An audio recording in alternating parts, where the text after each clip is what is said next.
Hello, my name is Keisha Pradhiasari, and today I'm going to talk about vision of Indonesia's future and issues. Indonesia celebrates 100 years of independence in 2045 with an ambitious goal to be a high-income golden nation. Its official vision revolves around four pillars, which is economic growth, social equity, environmental sustainability, and good governance. The plan aims to diversify Indonesia's economy away from raw natural resources into technology, manufacturing, and services. A key part of Vision 2045 is economic diversification and growth. Today, Indonesia still relies a lot on mining and agriculture. The plan is to expand industries like high-tech manufacturing, information technology, and finance. By boosting exports of manufactured goods and services, Indonesia hopes to reduce its dependence on oil or commodities and increase GDP. Vision 2045 also focused on reducing poverty and inequality. Currently, many Indonesians, especially in remote areas, still lack schools, hospitals, and decent jobs. The government plans to target these gaps. For example, it promises expanded funding for education and healthcare so all young people can learn and get medical care. Protecting nature is a third pillar. Indonesia plans to go green by cutting emissions, saving forests, and investing in renewable energy. For example, the government supports reforestation projects and wants more solar, wind, and geothermal power to cut carbon use. Vision 2045 explicitly commits to reaching net zero greenhouse gas emissions in the long term. The final pillar is good governance. So, Indonesia is a democracy with free elections, but corruption remains a problem. The 2045 vision calls for stronger transparency and anti corruption measures so that public money is used fairly. In 2024, President Prabowo Subianto took office with his own roadmap for Golden Indonesia 2045.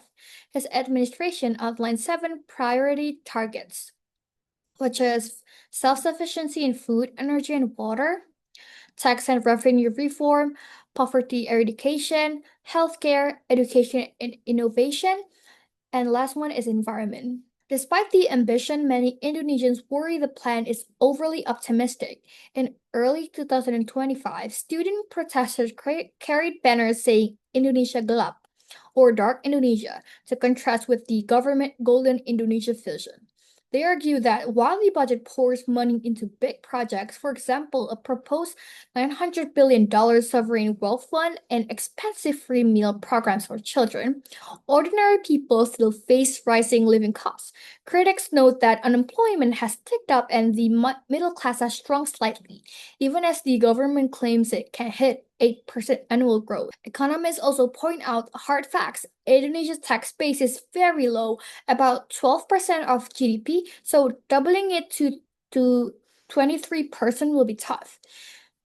Moreover, inequality is severe. One analysis noted that the four richest Indonesians now own more wealth than the poorest 100 million people combined. So, Indonesia has made impressive progress. Since the 1990s, poverty has halved and Indonesia became an upper middle income country.